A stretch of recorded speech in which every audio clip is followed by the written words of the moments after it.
Hello guys, இன்னைக்கு நம்ம பார்க்க போறது welcome to Japan miss self episode 3 தான் பார்க்க போறோம். வீடியோக்குள்ள போறதுக்கு முன்னாடி எப்பயும் போல தான் மறக்காம ஒரே ஒரு லைக்கை போட்டுருங்க. அதே மாதிரி இப்போதான் நம்ம சேனலுக்கே வரீங்கன்னா சப்ஸ்கிரைப் பண்ணிக்கோங்க. நான் அப்பதான் இதுக்கப்புறம் வர எல்லா எபிசோடும் உங்களுக்கு நோட்டிபிகேஷனா வரும். சரி வாங்க, நம்ம டைம் வேஸ்ட் பண்ணாம எபிசோடுக்குள்ள போகலாம். எபிசோட ஸ்டார்டிங்லயே அவன் வரும்போதே சொல்றான், நான் வந்து எதிர்பார்க்கல, நான் யோசிச்சு பாக்குறேன் அந்த கனவு உலகம் அது வழியா எல்ஃப் வந்து என் கூட வாழ ஆரம்பிப்பானு. ஸ்டார்டிங்ல அது ஒரு கனவு உலகமா இருந்தாலும் இப்போ அது ரியாலிட்டியா இருக்கு. இப்போ அவ என் கூட தான் இருக்கா. அவளுக்கு இப்போ வந்து இது பழக்கமாயிடுச்சு. அதாவது என்னோட ரூம்ல இப்படிதான் தினமும் அங்க நியூஸை பார்த்து ஜாப்பனீஸை கத்துக்கிறா. அதை நீங்களே கேளுங்க.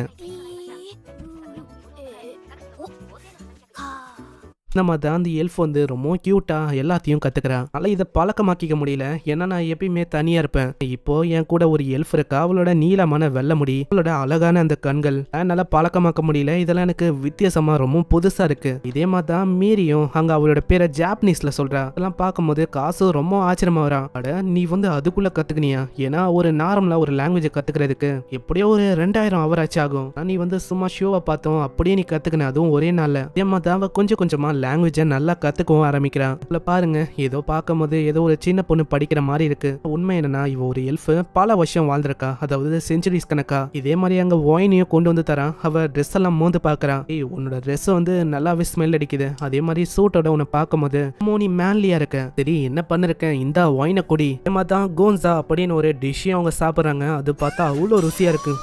இது உண்மையிலே அருமையா இருக்கு. இது ரொம்ப கிறிஸ்பியாவும் இருக்கு. அதே மாதிரி அது கூட இந்த கோல்டான ஒயின் சொல்லவா தேவை, ரொம்ப வேற லெவல்ல இருக்கு. உனக்கு இது ரொம்ப பிடிச்சிருக்கா? நீ வந்து கவலைப்படாத, உனக்கு திரும்பவும் வேணும்னா எப்பயாச்சும் நீ சொல்லு, கண்டிப்பா உனக்காக நான் இதை செய்யறேன். ஏன்னா இது ரொம்ப சீப்பான விஷயம் தான். வந்து இந்த உலகத்துல இதுதான் புரியல, இதெல்லாம் ரொம்ப சீப்பா. இப்படியே கொஞ்ச நேரம் போது அங்க பிளேட்டை கழுவும் போதே கேக்குறா, நம்ம 2 பேருமே இங்கதான் இருக்கும். அப்போ அங்க இருக்கிற ஸ்கேலும் அங்க இருக்கிற ஸ்டோனும் எங்க போயிருக்கும்? நீ ஒன்னும் கவலைப்படாத, அது வந்து அங்கேயே தான் இருக்கும். ஏன்னா நான் வந்து எப்பயுமே எழுந்து பார்க்கும் போது எல்லா விஷயமும் அங்கேயே தான் இருக்கும். அங்க இருக்கிற அந்த பெட்டியும் அந்த சோடம் அப்படியே தான் இருக்கு. நீ சொல்றதை வச்சு பார்த்தா அது யாரோ ஒருத்தங்க பாத்துக்கிற மாதிரி எல்லாம் இருக்கு. தெரியல, நம்ம வந்து போனா ஒண்டிதான் நம்மளால உண்மையை கண்டுபிடிக்க முடியும். ஆனா எனக்கு அந்த அளவுக்கு டைம் இல்ல. ஏன்னா அங்க போனா ஏகப்பட்ட வேலை எனக்கு இருக்கும். ஏன்னா ஆல்ரெடி சோசரி கில்டு வந்து எனக்கு ஏகப்பட்ட வேலையை கொடுத்துருக்கு. அது எல்லாத்தையுமே நான் பண்ற மாதிரி இருக்கும். ஆனா ஏன்ஷியன் மேஜிக்கை பத்திலாம் நான் நிறைய விஷயத்த தெரிஞ்சுக்கணும். ஏன்ஷியன் ஸ்டோனு இந்த மாதிரி விஷயம்லாம் இருக்கு. ஆமா, நீ சொல்றதை பார்த்தா இது ரொம்ப கஷ்டமான விஷயம் நினைக்கிறேன். மேஜிக் ஸ்டோன் நீ சொல்றனா, அதை நீ பாத்திருக்கியா மேஜிக் ஸ்டோனை? இல்ல, நீ வந்து என்ன பேசின இருக்க, இந்த உலகத்துல யாருமே அதை பார்த்ததில்ல. அது ஒரு லெஜெண்ட் மாதிரி. ஏன்னா அது டிராகன் மேன் அவர் ஒண்டி தான் பார்த்திருக்காரு. அப்படியா? அப்ப ஏன் நம்ம 2 பேருமே அதை பார்க்க கூடாது? ஒரு இடம் வந்து எனக்கு தெரியும், அந்த இடத்துல அது கண்டிப்பா இருக்க வாய்ப்பு இருக்கு. இதுக்கப்புறம் அவங்க 2 பேருமே ஒன்னா தூங்குறாங்களா? அங்க தூங்கும் போதே அவன் சொல்றான், எனக்கு தெரியல இப்பெல்லாம் என்னன்னு தெரியல, நான் வந்து ரொம்ப சீக்கிரமா தூங்கிடுறேன். இதனால இந்த மாதிரி பக்கத்துல யாரோ ஒருத்தங்க இருக்காங்க, அதனாலயா? அதனால எனக்கு ரொம்ப வார்மா ஃபீல் ஆகுது. இவ லாங்குவேஜ் கத்துக்க எப்படியோ ஒரு 2 மாசம் அந்த மாதிரி ஆகும். இதுக்கப்புறம் என்ன இவ போயிடுவாளா? இவ போனக்கப்புறம் என்னோட நிலைமை என்ன ஆகும்? நல்லா இப்ப தூங்குற மாதிரி நிம்மதியா தூங்க முடியாதுல.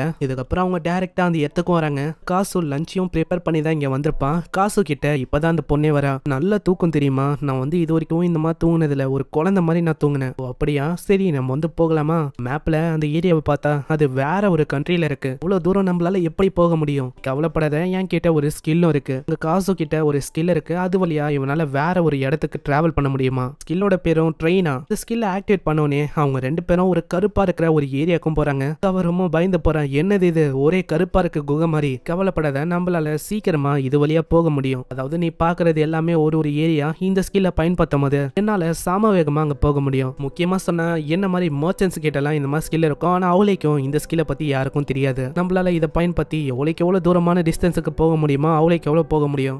தனி வெயிட் லிமிட்டும் இருக்கு. அதே மாதிரி பெரிய பெரிய ஃபோர்ஸ் இருக்க இடத்துல எல்லாம் நம்மளால போக முடியாது. முக்கியமா சொன்னா அந்த டிராகனோட அந்த ஏரியா அங்கெல்லாம் போக முடியாது. ஆனா இப்போ ஒன்னும் கவலை இல்ல, நீ ஒன்னும் அந்த அளவுக்கு வெயிட் இல்ல. சரி அது இருக்கட்டும், எனக்கு கீழே இறக்கி வர்றியா? ஆனா நம்ம இதே மாதிரி போனா நம்ம எவ்வளவு நேரம் ஆகும் அங்க போறதுக்கு? ஒரு 20 நிமிஷம் அந்த மாதிரி ஆகும்னு நினைக்கிறேன். நான் எப்பயுமே தனியா தான் போவேன். ஆனா நான் தனியா போகும்போது எனக்கு எந்த விதமான பிரச்சனையும் வந்ததில்ல. அதுக்குன்னு நீ ரொம்ப தூரமா போயிடாத, ஏன்னா என்ன ஆகும்னு என்னால சொல்ல முடியாது. இதை கேட்டோன்னே அவ பயந்து போய் அப்படியே பக்கத்துல வந்துடுறா. சீன்ல அவங்க ஃபைனலி அந்த ஏரியாவுக்கும் வராங்க. அங்க ஒரு சிலை இருக்குமா, அதுக்கு மேல ஒரு ஃபிளவரை வச்சு ப்ரே பண்றான். இது வந்து ஒரு கல்ச்சர் மாதிரி தானா, அதாவது டிராவலர்ஸ் இப்படிதான் பண்ணுவாங்களாம். அதுக்கப்புறம் அவங்க டைரக்டா அந்த இடத்துக்கு வராங்க. இங்கதான் அந்த மைனிங் அந்த விஷயம் நடக்குமா. 200 வருஷமா அவங்க வந்து எதுவும் பண்ணல. 200 வருஷத்துக்கு முன்னாடி மேஜிக் ஸ்டோன், மேஜிக் ஐட்டம், இதுக்கான ரா மெட்டீரியல் எல்லாமே இங்க கிடைக்கும். அது வழியா தான் மேஜிக் ஐட்டம்ஸ் எல்லாத்தையுமே அவங்களால உருவாக்க முடியுமா. 200 வருஷத்துக்கு முன்னாடில இருந்தே இங்க வந்து எதுவும் நடக்குது இல்ல, யாருமே கல்லையும் எடுக்க வரதும் இல்ல. அது எதுக்குன்னு தெரியல, ஏதோ ஒரு ரீசன் கண்டிப்பா இருக்கும். இப்போ வந்தாலும் அந்த கல்லோட எனர்ஜியை நம்மளால உணர முடியும். ஏன்னா அந்த மேஜிக் கல் இது வந்து நம்மளுக்கு கீழே தான் இருக்கு. அப்படியே அவன் பின்னாடி பாக்குறான். பின்னாடி அவ ரொம்ப சோர்ந்து போன நிலைமையில இருக்கா. ஏன்னா இந்த இடத்துல அவ்வளவு வெப்பம் அதிகமா இருக்கு. அவளால நடக்க கூட முடியல. என்ன இது இந்த அளவுக்கு ரொம்ப சூடா இருக்கு இந்த வெதர். இது வந்து ரொம்ப எனக்கு கடுப்பேத்துது. நீ வந்து எதுக்கு என்ன இந்த மாதிரி இடத்துக்கு கொண்டு வந்த? எனக்கு ரொம்ப கடுப்பா இருக்கு. இதனால நான் உன்னை வெறுக்க ஆரம்பிச்சிருவேன். இவளுக்கு இந்த வெதர் வந்து ஒத்துக்கல போல. நீ வந்து கவலைப்படாத, முன்னாடி தெரிது பாத்தியா, அதுக்குள்ள போயிட்டா போதும். அதுக்கப்புறம் நம்ம ரெஸ்ட் எடுக்கலாம். ஆனா போற வழியிலேயே அவளுக்கு மயக்கமெல்லாம் வர ஆரம்பிக்குது. இதுக்கு காரணம் ஜப்பானோட வெதரா இருக்குமோ. ஏன்னா அங்க வந்து அவளுக்கும் சூடா இருக்காது. இந்த சைடு யாரோ ஒருத்தங்களை காட்டுறாங்க. யாருன்னு தெரியல, நம்மள போக போகவே பார்க்கலாம். இதுக்கப்புறம் அவங்க வந்து ஒரு ஏரியாவுக்கு வராங்க. அங்க பார்த்தா ஏகப்பட்ட பில்டிங்லாம் இருக்கா. ஆனா இவங்களுக்கு இன்னமும் புரியாத விஷயம் என்னன்னா, அப்படி இவங்களால இப்போ கல்ல கண்டுபிடிக்க முடியும். ஆனா ஏதோ ஒண்ணு அது கண்டுபிடிக்கிறதுக்கு நம்ம வந்து நொந்து போயிடுவோம் போல. வந்து எங்கேயாச்சும் போய் ரெஸ்ட் எடுக்கலாமா? நீ வந்து கவலைப்படாத, பக்கத்துலயே ஒரு அருமையான வியூ இருக்கு, நம்ம வந்து அங்க போகலாம். அப்படி இவன் சொல்லும் போது அங்க இருந்து ஏதோ ஒரு சவுண்ட் வந்தா அங்க பின்னாடியே மேரி கேக்குறா. ஆமா என்ன ஆச்சு, என்ன விஷயம்? அது ஒண்ணும் இல்ல, நம்ம போகலாம். சீன்ல அந்த வியூவை பார்த்தா அது சும்மா வேற லெவல்ல இருக்கு. இப்போதான் எனக்கு நிம்மதியா இருக்கு. ஏதோ உயிரே வந்த மாதிரி ஃபீல் ஆகுது. ஆமா இல்லையா பின்ன, ஏன்னா இது சும்மா அருமையா இருக்கு. நம்ம இங்கேயே லஞ்சையும் சாப்பிடலாம். சாப்பிடும் போதே அவ கேக்குறா, கிட்ட இருக்கிற அந்த ட்ரெயினோட ஸ்கில் அது உண்மையிலேயே வேற லெவல். ஏன்னா நம்ம எவ்வளவு தூரம் வந்திருக்கோம். அதனால அதே மாதிரி நம்ம இந்த மாதிரி ஒரு வியூவையும் பார்த்திருக்கோம். உன்கிட்ட இன்னமும் நிறைய ஸ்கில் இருக்கும்ல, அதையும் நான் பாக்குறதுக்கு ரொம்ப ஆர்வமா இருக்கேன். ஓ அப்படியா, சரி நான் காட்டுறேன், நீ கவலையப்படாத. ஆனா அதுக்கு பதிலா உந்தியும் நீ காட்டுற மாதிரி இருக்கும் கண்டிப்பா. ஆனா நீ வந்து மத்தவங்க கிட்ட என்னோட ஸ்டேட்டஸை பத்தி நீ சொல்லக்கூடாது. சரி ஓகே தான், ஆனா ஏன் கில்ல மத்தவங்க வந்து அவங்களோட ஸ்டேட்டஸ் தெரிஞ்சா நான் தான் பெரிய ஆளு, அவங்க தான் பெரிய ஆளு அப்படின்னு அவங்க பண்ணிப்பாங்க. அதுக்காக தான். இதுக்கப்புறம் அவங்க ரெண்டு பேருமே அவங்களோட ஸ்டேட்டஸை காட்டுறாங்க. நம்ம ஹீரோவோட லெவல் 72ல இருக்கு. இதை பார்த்தவ இன்னமும் ஷாக் ஆகுறா. அட நீ வந்து 72வா? அது வந்து உண்மையிலேயே அதிகம். உந்து காட்டு, உந்து வந்து கொஞ்சம் கம்மியா தான் இருக்கு. ஆமா இல்லையா பின்ன, என்ன ஸ்பிரிட் சோசரியும் சோசரியும் நான் கத்துக்கிறேன். அதுல லெவலப் ஆகுறது ரொம்ப கஷ்டமான விஷயம். ஆனா நான் வந்து அவளைக்கும் லெவலப் ஆகுறது அதை பத்திலாம் கண்டுக்க மாட்டேன்பா. இதே மாதிரி அவங்களோட ஜாபை பத்தியும் பேசுறாங்க. நம்ம எல்ஃப் மேரி, அவளுக்கு வந்து இந்த பழங்கால ஜாப் இந்த மாதிரிலாம் பண்ற மாதிரி இருக்கு.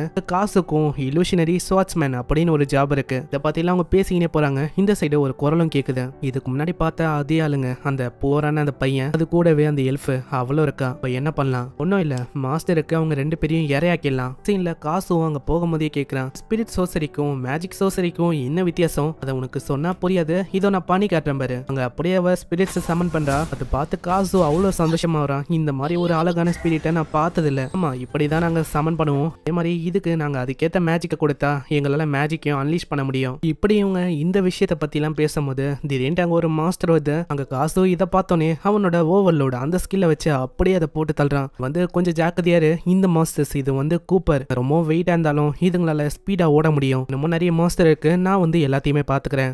அங்க ஓவர்லோட அந்த ஸ்கில்ல பயன்படுத்தி அங்க இருக்கிற எல்லா மாஸ்டரையும் அப்படியே கொள்றான். எல்லாத்தையுமே மேல இருந்து அந்த கும்பலம் பாக்குது. என்ன இவன் நம்ம எதிர்பார்த்ததோட ரொம்ப ஸ்ட்ராங்கா இருக்கான். அதே மாதிரி என் கிட்ட ஷார்ட் டிராவல் அந்த ஸ்கில் இருக்கு. இவன் ரொம்ப ஃபாஸ்டா இருக்கனால நம்ம கொஞ்சம் ஜாக்கிரதையா இருக்கணும். இன்னொருத்தனும் நல்லா வந்து பார்க்கும்போது அவன் கிட்ட அந்த ஸ்டோனும் ஸ்கேல் இருக்கும்ல, அதை வந்து இவன் பாத்துறான். அது என்னதுன்னு தெரியல, இருந்தாலும் அவன் கிட்ட இருக்கிறது ஒரு ட்ரெஷர் மாதிரி. அதை எப்படியாச்சும் அடையணும். பாக்குறதுக்கு ஒரு ஹை லெவலான ஒரு பையன் மாதிரி தெரியறான். சரி உனக்கான வேலையை நீ பண்றதுக்கான நேரம் இது. ஏன்னா உனக்கே தெரியும் என்ன ஆகும்னு. நான் நீ ஒண்டி அப்படி பண்ணலனா யாருமே பசியில இறந்து போயிடும். இந்த சைடு காசும் அப்படியே ஓடி வருவானா. பின்னாடி அங்க மாஸ்டர் தாக்கலான்னு அதுக்குள்ள அவ தாக்கி மொத்தமா போட்டு தள்ளுறான். பரவாயில்ல, உன்னால நல்லாவே ஷூட் பண்ண முடியுது. ஆனா இப்படி இவங்க சொல்லும் போது அங்க காசுக்கு இன்னொருத்தவங்களோட பிரசன்ஸ் வந்து ஃபீல் ஆகுது. அதனால அந்த சின்ன பையன் தான் அவன் தான் ஏதோ ஒண்ணு பண்ணிருக்கான். அவன் கையில இருக்கிறது மேஜிக் ஸ்டோன், அதுக்கும் மேல அது ஹை லெவல்ல இருக்க மாதிரி என்னால ஃபீல் பண்ண முடியுது. பையனும் ஏதோ ஒண்ணு பண்றான். இதனால கீழே ஒரு பயங்கரமான மாஸ்டரும் வந்து காசுக்கும் என்ன பண்ணும் தெரியல. ஏன்னா அந்த லாங் டிராவல் அந்த ஸ்கில்ல ஒரு நாளைக்கு ஒரு முறை தான் பயன்படுத்த முடியும். ஆனா